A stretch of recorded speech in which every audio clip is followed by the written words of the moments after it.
देश की राजधानी दिल्ली, वहां पर राजेंद्र नगर के राव आईएएस कोचिंग सेंटर के बेसमेंट में डूबने से 3 स्टूडेंट्स की मौत के बाद हर बार की तरह प्रशासन एक्शन मोड में नजर आता है। गिरफ्तारियां हो रही हैं, अतिक्रमण हटाए जा रहे हैं, कोचिंग सेंटर सील हो रहे हैं। लेकिन सवाल यह है कि क्या पुराने हादसों से प्रशासन ने कोई सबक अभी तक लिया? इसका सच जानने के लिए इंडिया डेली की टीम उन जगहों पर पहुंची जहां पहले इस तरह के हादसों में छात्र जान गंवा चुके हैं। इंडिया डेली की टीम ने वहां का रियलिटी चेक किया और देखिए जरा इस रिपोर्ट में कि आखिर उस रियलिटी चेक में क्या सामने आया। जल्दी आ जाओ ऊपर। Guys quick. नीरज को नीचे तो नहीं रहा।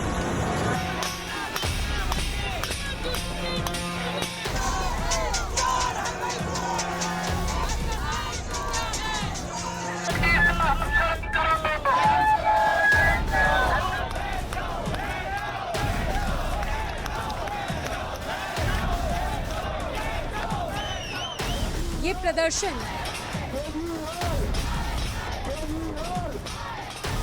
ये हंगामा,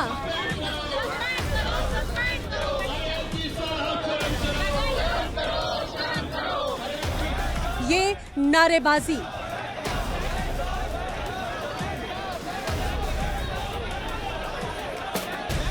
ये मांगे,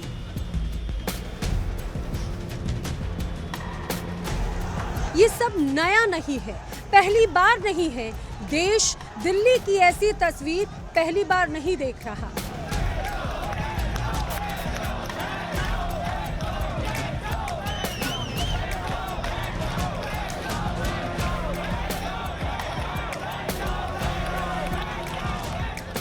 दिल्ली में हर बार ऐसे किसी हादसे के बाद ऐसी तमाम तस्वीरें आम हो जाती हैं। सड़क से लेकर संसद तक हंगामा होता है, लेकिन सवाल ये है कि क्या इन हादसों, इन हंगामों, इन प्रदर्शनों के बाद जिम्मेदार लोग सबक लेते हैं या फिर इस गुस्से के शांत होने के बाद नए हादसे का इंतजार करते हैं?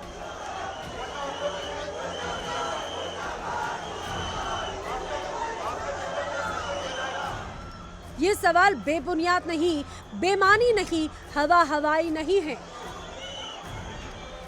दिल्ली में पहली बार कोई छात्र हादसे का शिकार नहीं हुआ, पहली बार किसी छात्र की जान नहीं गई, पहली बार किसी छात्र की मौत के बाद प्रदर्शन नहीं हो रहे हैं।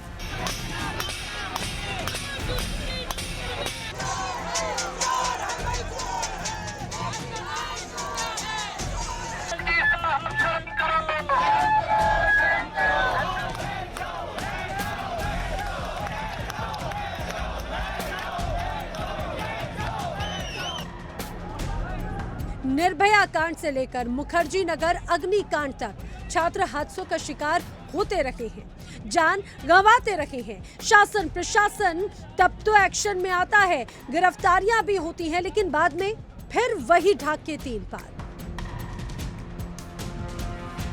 अरे जल्दी आ जाओ ऊपर। Guys quick. नीरज को नीचे तो नहीं रहा। दिल्ली की इसी व्यवस्था का आज India daily live reality check करेगा। इंडिया डेली संवाददाता उन जगहों पर जाएंगे जहां इससे पहले हादसे हो चुके हैं, छात्र जान गंवा चुके हैं। हम जानने की कोशिश करेंगे उन हादसों के बाद आखिर हुआ क्या कुछ बदला, क्या सबक लिया गया। राजेंद्र नगर की राव आईएएस कोचिंग सेंटर में बारिश के बाद जलभराव से 3 छात्रों की मौत हो गई। 3 छात्र बेहतर भविष्य के लिए कोचिंग के बेसमेंट में बनी लाइब्रेरी में पढ़ाई कर रहे थे, लेकिन उन्हें क्या पता था कि उनका भविष्य इसी लाइब्रेरी में डूब जाएगा, क्योंकि जिस लाइब्रेरी में वो पढ़ने के लिए बैठे थे वो अवैध है।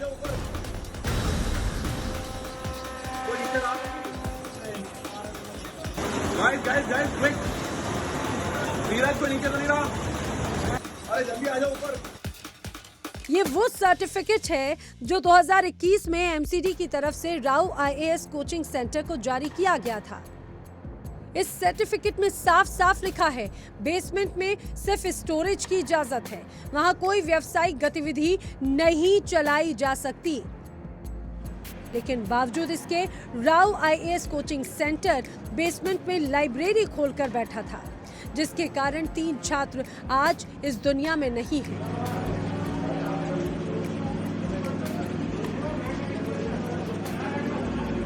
प्रशासन शासन से ऐसे चलता रहेगा, ऐसे आप रहेंगे तो कैसे काम चलेगा? अपना बच्चा बाहर कैसे भेजेगा पढ़ने के लिए?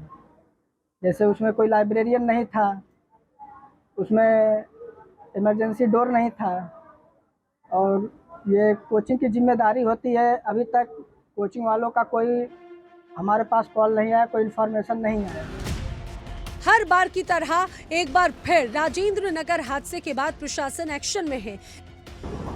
गिरफ्तारियां हो रही हैं, अतिक्रमण भी हटाए जा रहे हैं।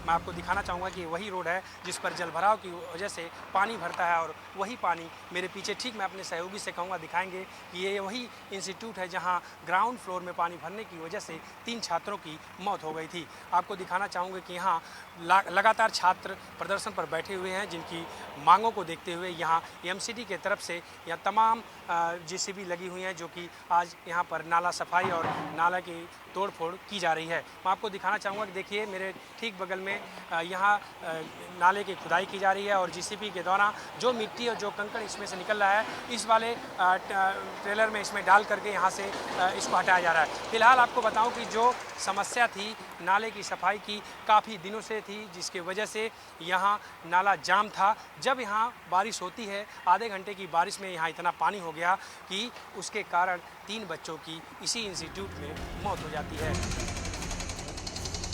लेकिन सवाल ये है कि अतिक्रमण पहले क्यों नहीं हटाए गए? एमसीडी ने बीच बीच में ये चेक क्यों नहीं किया? राव आईएएस कोचिंग के बेसमेंट में आखिर क्या हो रहा है? क्या एमसीडी का काम सर्टिफिकेट जारी करने के बाद खत्म हो जाता है? उस हादसे के 1 साल बाद यहाँ की तस्वीर आखिर क्या है? उस हादसे के बाद क्या सबक लिया गया? क्या सेफ्टी प्रिकॉशंस लिए गए? इसका रियलिटी चेक करने के लिए इंडिया डेली संवाददाता पहुंचे मुखर्जी नगर।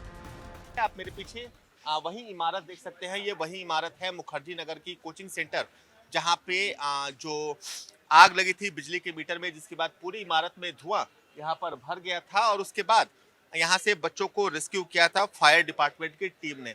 आपको दिखा दें कि ये बिल्डिंग का रंग रोगन हो चुका है, व्यवस्थाएं यहाँ पर ठीक की जा रही है, और बताया ये भी जा रहा है कि एमसीडी द्वारा इस बिल्डिंग को सील कर दिया गया था। उसके बाद से यहाँ पर कोई जो एक्टिविटी है वो नहीं की जा रही। आपको दिखा दें कि देखिए ये एंट्रेंस का है, यहाँ पे तमाम जो फायर सेफ्टी के नॉर्म्स हैं वो अभी के समय आपको पूरे होते नजर आएंगे। जो पानी बुझाने की जो मशीन है, जिसे हम हॉक्स पाइप आम भाषा में कहते हैं, और ये जो पानी की जो मशीन है, जो पानी की पाइपलाइन की मशीन है, वो यहाँ पे स्टैब्लिश कर दी गई है। आप देख सकते हैं कि यहाँ पे जो तमाम चीजें हैं वो लगा दी गई हैं, क्योंकि बीते साल इसी बिल्डिंग में आग लगी थी, और उसके बाद यहाँ पे 400 बच्चे फंस गए थे, जिसके बाद यहाँ की व्यवस्था तो अभी के समय दुरुस्त नजर आ रही है। जो फायर फाइटिंग की टीमें हैं, मशीनें हैं, वो यहाँ पे लगा दी गई हैं। तो मुखर्जी नगर में संस्कृति कोचिंग सेंटर में आग लगने के हादसे के बाद सबक लेते हुए बिजली के मीटर मेन बिल्डिंग से अलग हटाकर लगाए गए हैं। इसके अलावा सभी फ्लोर्स पर फायर एक्सटिंग्विशर्स भी लगा दिए गए हैं। लेकिन इंडिया डेली का रियलिटी चेक अभी पूरा नहीं हुआ। इंडिया डेली का रियलिटी चेक जारी है। आगे हम दिल्ली में कैसे अंडरपास में फंसकर डूबने से और करंट लगने से छात्र की मौत के बाद क्या सबक लिया गया, इसका रियलिटी चेक भी करेंगे। देखते रहिए इंडिया डेली।